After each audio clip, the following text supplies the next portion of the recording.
आज इस वीडियो में पूर्वी इंग्लिश एनसीईआरटी बुक से चैप्टर 3 डेज टू सी के क्वेश्चन आंसर्स को पढ़ने वाले हैं। साथ में आपको इसमें बुक एक्सरसाइज भी मिलेगी। शुरू करते हैं। Identify the statement that are true.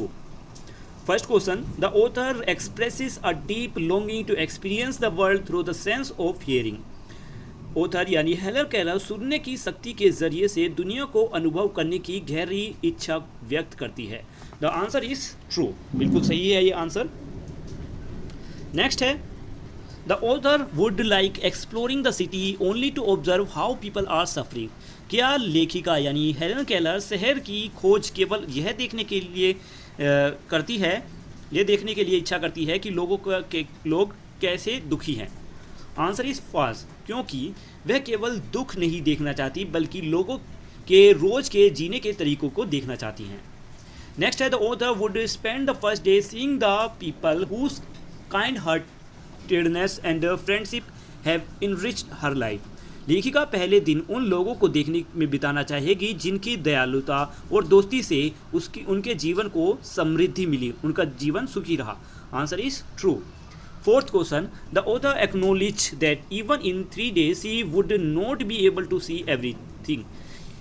Author यानी हेलन केलर स्वीकार करती है कि 3 दिनों में वह सब कुछ नहीं देख पाएंगी। Answer is true. नेक्स्ट है, the author feel that everyone can find the greatest Joy merely by the sense of touch.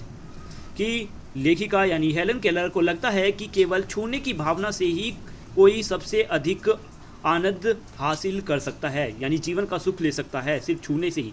Answer is false. See value touch by believing sight in the most delightful sense.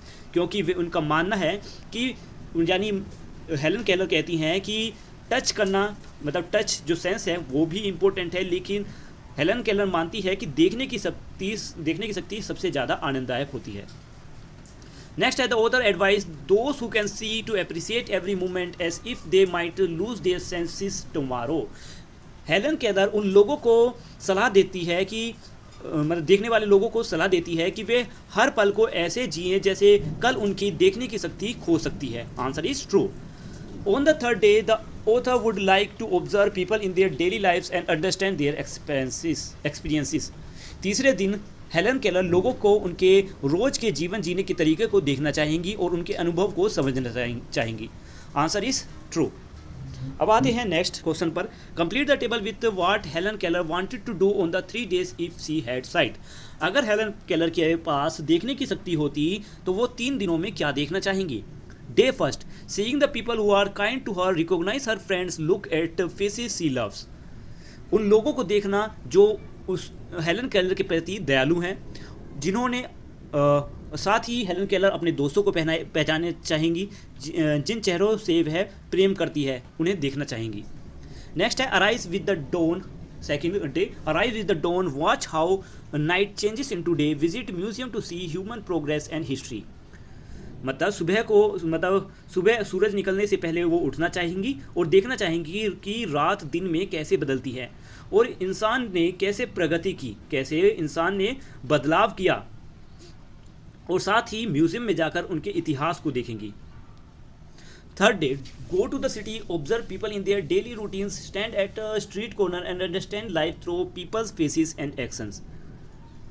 इसका मतलब है कि तीसरे दिन Helen Keller शहर जाना चाहेंगी, लोगों को उनके रोज के काम करने के तरीके को देखना चाहेंगी, एक गली के मोड़ पर खड़े होकर लोगों के चेहरे और उनकी भावनाओं के जरिए उनके जीवन को समझना चाहेंगी। नेक्स्ट आते हैं third question. The author says that you need eye to be able to see the true self of a person, therefore she refers to the eye as window of the soul. How is the narrator able to understand the feeling of a person. मतलब Helen Keller कहती हैं कि किसी व्यक्ति के सच्चे स्वरूप को देखने के लिए आंखों की ज़रूरत होती है, इसलिए वे आंखों को आत्मा की खिड़की कहती हैं। लेकिन किसी व्यक्ति की भावना को वे कैसे समझ पाती हैं। Answer is, the narrator understands people's feeling through the sense of touch and tone of voice. She feel that their facial structure and express with her fingers and detect emotion like laughter, sadness or happiness. This help her connect with people even though she cannot see them. Helen Keller लोगों की भावनाओं को छूने और आवाज़ के तरीके के जरिए समझ लेती हैं। वह अपनी उंगलियों से उनके चेहरे की बनावट को महसूस कर लेती हैं, उनकी भावनाओं को समझ लेती हैं अपने हाथों को उनके चेहरे पर लगाकर। इससे वे हंसी, दुखी या खुशी जैसी भावनाओं को पहचान लेती हैं।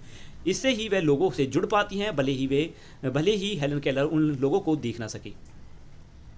नेक्स्ट है let us think and reflect answer.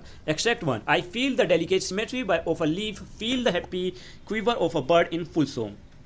What does the delicate symmetry of a leaf symbolise? पत्ते की नाजुकता किसका प्रतीक है? It symbolise the nature, beauty, balance and design of the world which Helen Keller can feel through touch. यह प्राकृतिक सुंदरता, संतुलन और सृष्टि की बनावट का प्रतीक है। यह मतलब जो लाइन है delicate symmetry of a leaf, यह प्राकृतिक सुंदरता, संतुलन और सृष्टि की बनावट का प्रतीक है, जिसे हेलन केलर छूने के जरिए महसूस कर सकती है। List 2 faces from the extract that describe the texture of object in nature.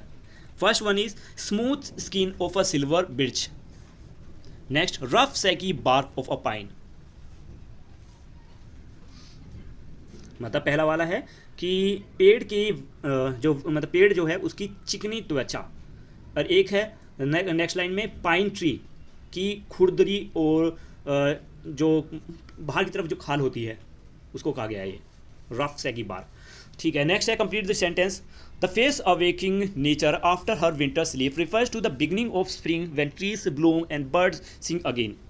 मतलब है इसका कि सर्दियों की नींद के बाद प्रकृति के जागने का मतलब है वसंत के मौसम की शुरुआत, जब पेड़ फूलते हैं और पक्षी फिर से चहचहाते हैं।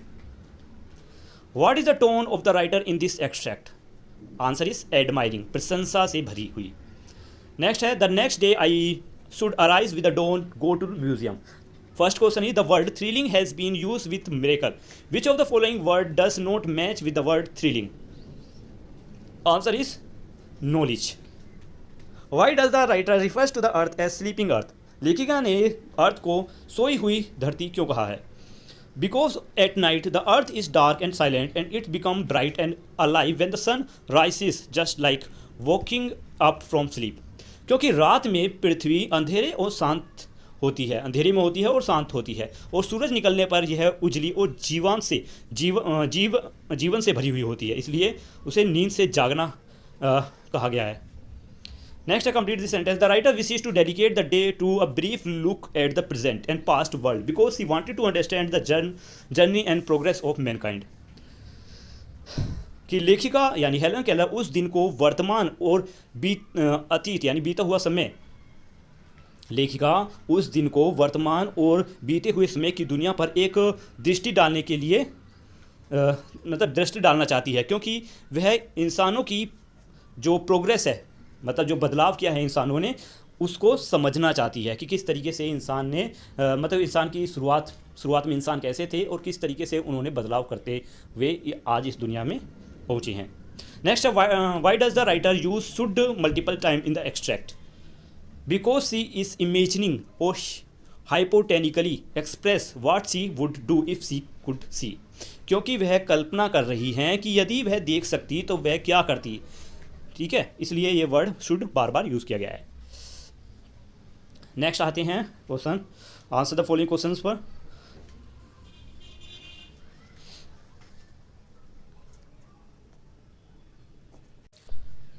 लिखा है the sense of touch make up the loss of sight and hearing, explain this statement with reference to the text. Answer is Helen Keller uses her hands and fingers to feel people's face, tree bark, birds and nature. Her sense of touch help her understand the world even though she cannot see or hear.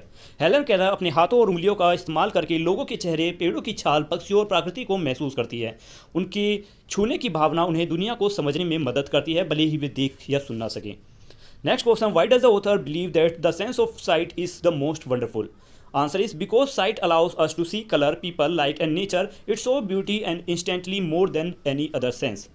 क्योंकि दृष्टि हमें रंग, लोग, रोशनी और प्रकृति देखने की अनुमति देती है, या किसी भी दूसरे सेंसेस की तुलना में सबसे ज़्यादा सुंदर और तुरंत दिखाता है। How might the author opinion on mankind the most of our senses guide us to be kinder towards people with a special ability. Answer is, पहले क्वेश्चन का मतलब समझिए कि हमारे जो सेंसेस है, हमारी सेंसेस का पूरा इस्तेमाल करने पर लेखिका की राय हमें विशेष क्षमताओं वाले लोगों से, मतलब जिनमें अलग ही एबिलिटीज़ होती है, उन लोगों के प्रति अधिक दयालु बनने के लिए कैसे प्रेरित करती है। हर word teach us to value what we have and to be more understanding, respectfully and helpful towards people with disabilities. Helen Keller की बातें हमें यह सिखाती है कि हमें अपने सेंसेस की कदर करनी चाहिए और विकलांग लोगों के प्रति, विकलांग लोग यानी जो चल फिर नहीं सकते, देख नहीं सकते, सुन नहीं सकते, ऐसे लोगों के प्रति अधिक समझ और सम्मान और सहायता की भावना रखनी चाहिए। नेक्स्ट है, what is the significance of imagine the loss of a sense according to the author. Answer is, it help us appreciate our senses more deeply and remind us not to take them from for granted. यह हमें अपने senses की गहराई से सराहना करना सिखाता है और याद दिलाता है कि हमें इन्हें कभी हल्के में नहीं लेना चाहिए। How does the author encourage people to approach their everyday sensory experiences? Answer is, she tells people to use each sense as if it might be lost tomorrow, to live fully and with awareness of beauty around them. वह लोगों से कहती है कि वे अपनी senses का इस्तेमाल ऐसे करें जैसे कि ये सेंस यानी देखने की, सुनने की शक्ति शायद उनकी कल खो सकती है, ठीक है, और अपने जीवन को अच्छे से जिए और सुंदरता को महसूस करें जो उनके चारों ओर है। नेक्स्ट है question, what do the author's choice for the 3 days tell us about her values and priorities? Answer is, she values relationship, learning, human progress and daily life. Her focus is not luxury but on connection, beauty and meaning.